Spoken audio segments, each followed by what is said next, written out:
السلام علیکم ورحمۃ اللہ وبرکاتہ۔ الحمد للہ رب العالمین والصلاة والسلام علی سید المرسلین، اما بعد فاعوذ باللہ من الشیطان الرجیم، بسم اللہ الرحمن الرحیم۔ برادران عزیز و معزز خواتین، آج کی اس نشست میں سورۃ ہود کی آیت نمبر 77 سے آیت نمبر 82 تک تمام آیات کا ترجمہ و تفسیر پیش کرنے کی سعادت حاصل کی جائے گی۔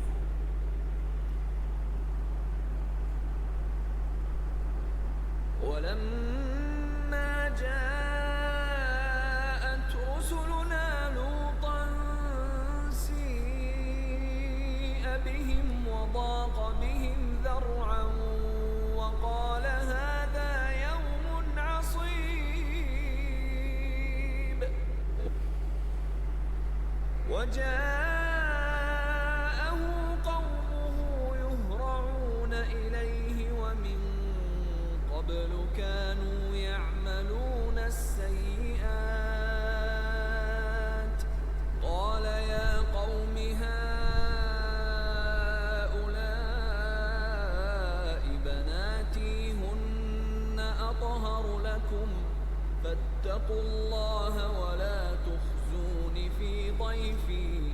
أليس منكم رجل رشيد قالوا لقد علمت ما لنا في بناتك من حق وإنك لتعلم ما نريد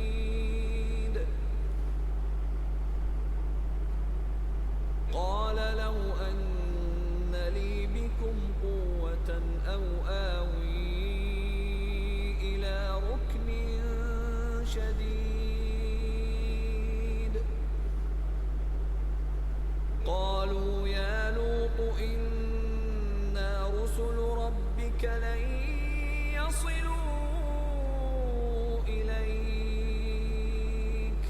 فأسر بأهلك بقطع من الليل ولا يلتفت منكم أحد إلا امرأتك إنه مصيبها ما أصابهم إن موعدهم الصبح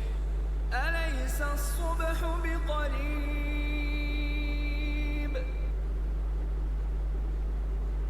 مسومة عند ربك وما هي من الظالمين ببعيد۔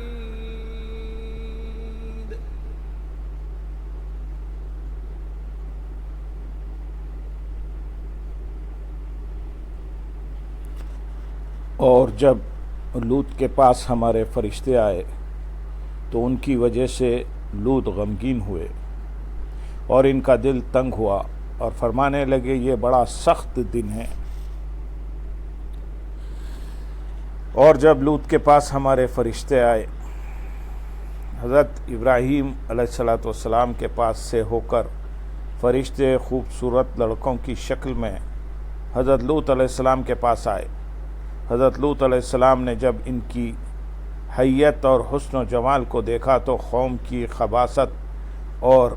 بد عملی کا خیال کر کے آپ علیہ السلام ان خوبصورت لڑکوں کی وجہ سے غمگین ہوئے اور ان کا دل تنگ ہوا، کیونکہ ایک تو وہ مہمان تھے اور دوسرے وہ انتہائی خوبصورت تھے۔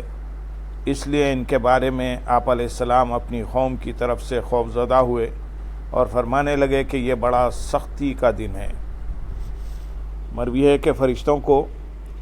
اللہ تعالیٰ کی طرف سے حکم یہ تھا کہ وہ قوم لوط کو اس وقت تک ہلاک نہ کریں جب تک کہ حضرت لوط علیہ السلام خود اس قوم کی بدعملی پر 4 مرتبہ گواہی نہ دیں۔ چنانچہ جب یہ فرشتے حضرت لوط علیہ السلام سے ملے تو آپ علیہ السلام نے ان سے فرمایا کہ کیا تمہیں اس بستی والوں کا حال معلوم نہ تھا؟ فرشتوں نے کہا ان کا کیا حال ہے؟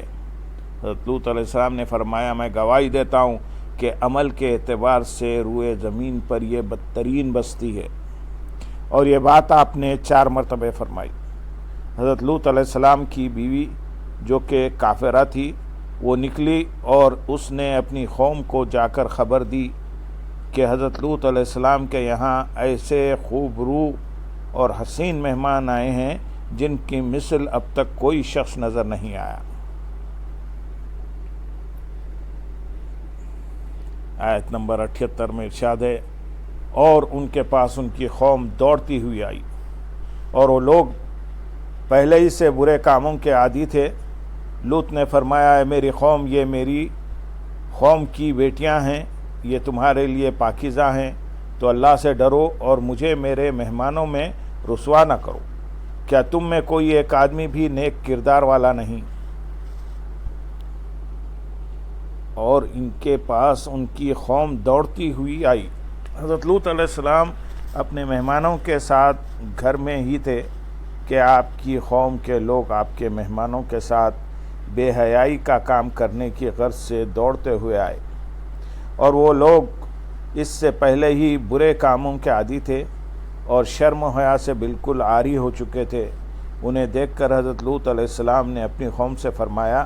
اے میری قوم، یہ جو میری قوم کی بیٹیاں ہیں یہ تمہارے لیے نکاح کی صورت میں پاکیزہ ہیں، تو اپنی بیویوں سے فائدہ حاصل کرو کہ وہ تمہارے لیے حلال ہے۔ حضرت لوط علیہ السلام نے ان کی عورتوں کو جو قوم کی بیٹیاں تھیں بزرگانہ شفقت سے اپنی بیٹیاں فرمایا تاکہ اس حسن اخلاق سے وہ فائدہ اٹھائیں اور غیرت و حمیت سیکھیں۔ حضرت لوط علیہ السلام نے مزید فرمایا کہ اللہ تعالیٰ سے ڈرو اور اپنے کفر و سرکشی سے باز آ جاؤ، اور میرے مہمانوں سے کوئی برا فعل سر انجام دے کر مجھے ان کے سامنے شرمندہ مت کرو۔ کیا تم میں ایک بھی کوئی ایسا نیک آدمی نہیں کہ جس کی بات مان کر تم اس برے فعل سے باز آ جاؤ؟ آیت نمبر 82 میں ارشاد ہے، انہوں نے کہا تمہیں معلوم ہے کہ ہماری قوم کی بیٹیوں میں ہمارے لیے کوئی حاجت نہیں، اور تم ضرور جانتے ہو جو ہم چاہتے ہیں۔ حضرت لوط علیہ السلام نے اپنی قوم کو جو اللہ تعالیٰ سے ڈرنے کی نصیحت فرمائی اور مہمانوں کے سامنے رسوا کرنے سے روکا، تو آپ علیہ السلام کی قوم نے اس نصیحت سے اعراض کرتے ہوئے کہا آپ جانتے ہیں کہ آپ کی قوم کی بیٹیوں سے نکاح کرنے کی ہمیں کوئی حاجت نہیں، اور نہ ہی ہمیں ان کی طرف کوئی رغبت ہے، اور جو ہماری خواہش ہے وہ آپ اچھی طرح جانتے ہیں۔ آیت نمبر 80 اور 81 میں ارشاد ہے، لوط نے فرمایا اے کاش تمہارے مد مقابل میرے پاس کوئی قوت ہوتی، یا میں کسی مضبوط سہارے کی پناہ لے سکتا۔ فرشتوں نے عرض کیا اے لوط، ہم تمہارے رب کے بھیجے ہوئے ہیں، یہ لوگ آپ تک ہرگز نہیں پہنچ سکیں گے، تو آپ اپنے گھر والوں کو راتوں رات لے کر لے جائیں، اور تم میں کوئی پیٹ پھیر کر نہ دیکھے سوائے تیری بیوی کے، بے شک اسے بھی وہی عذاب پہنچنا ہے جو ان کافروں کو پہنچے گا، بے شک ان کا وعدہ صبح کے وقت کا ہے، کیا صبح قریب نہیں؟ جب حضرت لوط علیہ السلام کو یقین ہو گیا کہ قوم اپنے ارادے سے باز نہیں آئے گی، تو آپ نے افسوس کرتے ہوئے فرمایا اے کاش مجھے تم سے مقابلہ کرنے کی طاقت ہوتی، یا میں ایسا قبیلہ رکھتا جو میری مدد کرتا، تو میں تم سے مقابلہ اور جنگ کرتا۔ فرشتوں نے عرض کی حضرت لوط علیہ السلام نے اپنے مکان کا دروازہ بند کر لیا تھا اور اندر سے یہ گفتگو فرما رہے تھے۔ قوم نے چاہا کہ دیوار توڑ دیں۔ فرشتوں نے جب حضرت لوط علیہ السلام کا رنج اور بے چینی دیکھی تو عرض کی اے لوط علیہ السلام، آپ کا یہ مضبوط ہے، آپ کا پایا مضبوط ہے، ہم ان لوگوں کو عذاب کرنے کے لیے آئے ہیں۔ آپ ایسا کریں کہ دروازہ کھول دیں، پھر ہمیں اور انہیں چھوڑ دیں، یہ لوگ آپ تک ہرگز نہیں پہنچ سکیں گے اور نہ ہی آپ کو کوئی نقصان پہنچا سکیں گے۔ حضرت لوط علیہ السلام نے دروازہ کھول دیا تو قوم کے لوگ مکان میں گھس آئے۔ حضرت جبریل علیہ السلام نے اللہ تعالیٰ کے حکم سے اپنا بازو ان کے چہرے پر مارا تو وہ سب اندھے ہو گئے، اور حضرت لوط علیہ السلام کے مکان سے نکل کر بھاگے انہیں راستہ نظر نہیں آتا تھا اور وہ یہ کہتے جاتے تھے ہائے ہائے لوط کے گھر میں بڑے جادوگر ہیں، انہوں نے ہم پر جادو کر دیا ہے۔ آیت کے اگلے حصے میں ارشاد ہے تو آپ اپنے گھر والوں کو راتوں رات لے جائیں۔ فرشتوں کے اس کلام کا ایک معنی یہ ہے کہ اے لوط علیہ السلام، آپ اپنے گھر والوں کو راتوں رات یہاں سے لے جائیں اور آپ میں سے کوئی پیٹ پھیر کر نہ دیکھے، لیکن آپ کی بیوی پیٹ پھیر کر دیکھ لے گی، کیونکہ اسے بھی وہی عذاب پہنچنا ہے جو ان کافروں کو پہنچے گا۔ دوسرا معنی یہ ہے کہ اے لوط علیہ السلام، آپ اپنے گھر والوں کو راتوں رات یہاں سے لے جائیں اور آپ میں سے کوئی پیٹ پھیر کر نہ دیکھے، البتہ اپنی بیوی کو ساتھ لے کر نہ جائیں، کیونکہ اسے بھی وہی عذاب پہنچنا ہے جو ان کافروں کو پہنچے گا۔ بے شک ان کا وعدہ صبح کے وقت کا ہے۔ حضرت لوط علیہ السلام نے فرشتوں سے کہا یہ عذاب کب ہوگا؟ فرشتوں نے جواب دیا بے شک ان کا عذاب کا وعدہ صبح کے وقت کا ہے۔ حضرت لوط علیہ السلام نے فرمایا میں تو اس سے جلدی چاہتا ہوں۔ فرشتوں نے عرض کی صبح قریب ہی ہے، آپ اسے دور نہ سمجھیں۔ آیت نمبر 82 میں ارشاد ہے پھر جب ہمارا حکم آیا تو ہم نے اس بستی کے اوپر کے حصے کو اس کا نیچے کا حصہ کر دیا اور اس پر لگاتار کنکر کے پتھر برسائے۔ پھر جب ہمارا حکم آیا، جب حضرت لوط علیہ السلام اپنے اہل و عیال کے ساتھ اپنی بستی سے نکلے تو انہیں حکم دیا کہ پیچھے مڑ کر کوئی نہ دیکھے۔ سب نے اس بات پر عمل کیا، لیکن آپ علیہ السلام کی بیوی نے جب سنا کہ اس کی قوم پر عذاب نازل ہونے والا ہے تو اس نے پیچھے مڑ کر چیخ کر کہا ہائے میری قوم، تو اسے بھی ایک پتھر لگا اور وہ بھی اپنی قوم کے ساتھ ہلاک ہو گئی۔ حضرت لوط علیہ السلام کی قوم پر عذاب اس طرح آیا کہ حضرت جبریل علیہ السلام نے قوم لوط کے شہر جس طبقہ زمین میں تھے اس کے نیچے اپنا بازو ڈالا اور ان 5 شہروں کو، جن میں سب سے بڑا صدوم تھا اور ان میں 4 لاکھ آدمی بستے تھے، اتنا اونچا اٹھایا کہ وہاں کے کتوں اور مرغوں کی آوازیں آسمان پر پہنچنے لگی، اور اس آہستگی سے اٹھایا کہ کسی برتن کا پانی نہ گرا اور کوئی سونے والا بیدار نہ ہوا۔ پھر اس بلندی سے اس کو اوندھا کر کے پلٹ دیا، اور جو لوگ اس وقت بستی میں موجود نہ تھے وہ جہاں کہیں سفر میں تھے وہیں انہیں لگاتار پتھر برسا کر ہلاک کر دیا گیا۔ بعض مفسرین نے فرمایا کہ بستیاں الٹنے کے بعد